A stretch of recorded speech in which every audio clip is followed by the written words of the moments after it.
Salut à tous, aujourd'hui on va plonger ensemble dans une question qui fait trembler toute la communauté des fans de K-pop Demon Hunter, après le sacrifice bouleversant de Jinyu, qui va prendre la tête des Saja Boys dans la suite. Parce que oui, vous le savez, la mort de Jinyu n'a pas seulement brisé le cœur de Rumi, elle a aussi laissé un vide immense dans le groupe le plus dangereux et le plus fascinant de tout l'univers, ce boy band démoniaque qui a réussi à conquérir les foules et à manipuler des milliers de fans avec leur musique ensorcelante. Et c'est précisément là que se cache le vrai mystère. Si Jinyu n'est plus là, comment les Saja Boys peuvent-ils exister? Peuvent-ils revenir sans leur leader charismatique? Et surtout, qui sera assez fort, assez manipulateur et assez ambitieux pour devenir le nouveau chef? Restez bien jusqu'à la fin, parce qu'on va explorer toutes les pistes, on va revisiter certaines scènes du premier film, et on va théoriser sur ce qui pourrait se produire dans la suite. Accrochez-vous, ça va être intense. D'abord, reprenons depuis le début. Les Saja Boys ont été créés par Jinyu, pas seulement comme un groupe de musique, mais comme une arme stratégique au service de Jima. Leur but, infiltrer la société humaine, hypnotiser le public grâce à des chansons pop accrocheuses et récolter des âmes pour nourrir leur maître démoniaque. Jinyu savait comment séduire les foules, comment cacher la nature monstrueuse de ses camarades sur des chorégraphies parfaites et des refrains inoubliables. Mais attention, ce vernis pop n'a jamais fait disparaître leur véritable essence. Ce sont des démons, cruels, calculateurs et prêts à tout pour survivre. C'est pourquoi la disparition de Jinyu change absolument tout. Il n'y a plus de figure centrale, plus de cerveau pour diriger les opérations. Alors, qui pourrait bien reprendre ce rôle? La première hypothèse, c'est Abby. Ceux qui ont bien observé le film se souviennent que parmi tous les Saja Boys, Abby était celui qui parlait le plus, celui qui avait le plus d'interactions avec un Trix, et surtout celui qui donnait l'impression d'être l'ombre de Jinyu, comme son bras droit. Abby, avec son assurance naturelle, son sourire calculé et sa façon d'occuper la scène, a clairement le profil d'un leader. Il est extraverti, il aime attirer l'attention, et il n'a jamais hésité à se mettre en avant. Imaginez le retour des Saja Boys avec Abby en frontement, utilisant son charisme pour allier non seulement ses camarades, mais aussi pour tromper à nouveau le public humain. Ce serait une évolution logique, mais attention, être charismatique ne veut pas dire être stratège. Jinyu avait cette capacité unique de manipuler les deux mondes, humain et démoniaque. Abby, lui, pourrait bien se laisser emporter par son ego et mener le groupe droit dans le mur. Ensuite, parlons de Jima. Dans le premier film, on a vu que Jima n'accorde pas sa confiance facilement. Pourtant, les Saja Boys ont réussi là où d'autres démons ont échoué. Ils ont libéré leur maître de sa prison millénaire. Même si un Trix a finalement restauré le Hanmoon et renvoyé Jima dans les profondeurs, il est certain que le démon suprême se souvient de ceux qui l'ont servi. Il pourrait très bien décider de récompenser les Saja Boys survivants en leur donnant un nouveau statut, celui de généraux de son armée.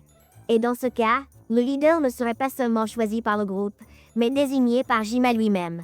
On pourrait imaginer qu'il accorde de nouveaux pouvoirs à Abby ou à un autre membre, renforçant ainsi leur lien démoniaque et les préparant à une revanche spectaculaire contre un Trix. Mais il y a aussi une autre piste plus surprenante, l'arrivée d'un nouveau membre. Rappelez-vous, dans l'univers de K-pop Demon Hunter, rien n'est jamais figé. De nouveaux personnages apparaissent, de nouveaux Kwami sont révélés, et la dynamique des groupes peut changer en un instant. Alors pourquoi pas un nouveau Saja Boy? Après tout, leurs chansons, leur chorégraphie, tout est pensé pour être interprété par un nombre précis de membres. Si Jinyu n'est plus là, il manque une voix, une présence, une place sur scène. Les scénaristes pourraient choisir d'introduire un nouveau démon, peut-être encore plus sombre, encore plus puissant, qui viendrait remplacer Jinyu. Imaginez un casting dans le monde démoniaque, une sorte de télécrochette infernale où les plus terrifiants candidats se battent pour obtenir le privilège d'intégrer le groupe.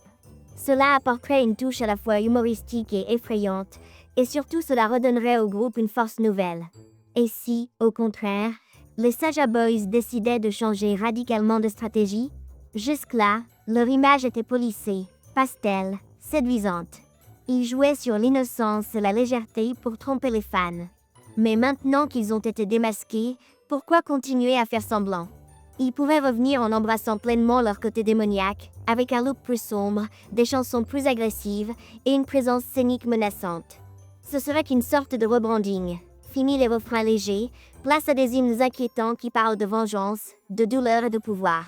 Dans ce scénario, le nouveau leader pourrait être celui qui incarne le mieux cette transformation. Abby peut-être, ou un nouveau venu.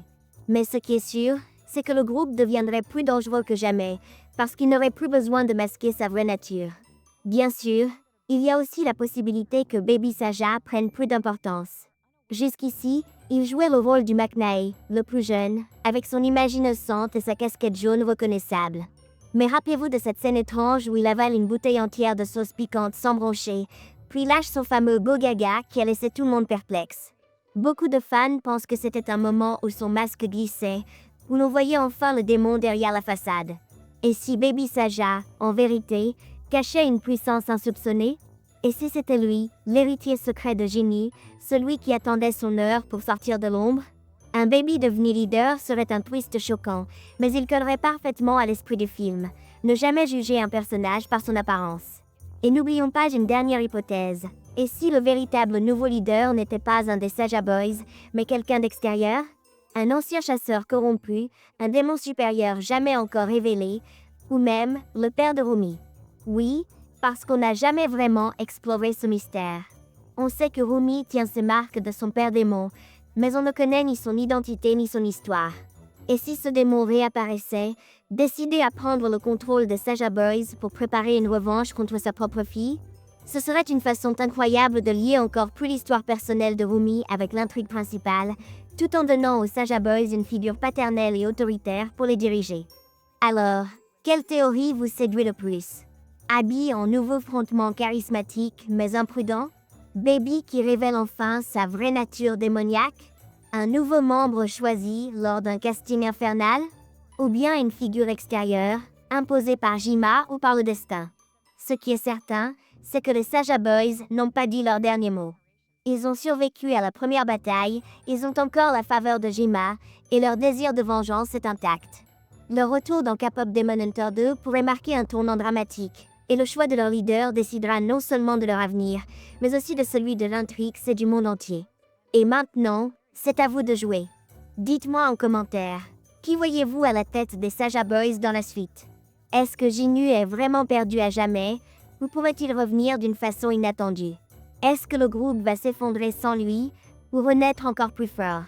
J'ai hâte de lire vos théories. Et bien sûr, si vous avez aimé cette plongée dans les coulisses démoniaques de K-pop Demon Hunter, pensez à liker la vidéo, à vous abonner à la chaîne et à activer la cloche pour ne rien rater des prochaines analyses. Parce que croyez-moi, ce n'est que le début, et les révélations qui nous attendent vont encore plus secouer notre fandom. Merci d'avoir été là jusqu'au bout, prenez soin de vous, et à très vite pour une nouvelle vidéo pleine de mystères et de surprises.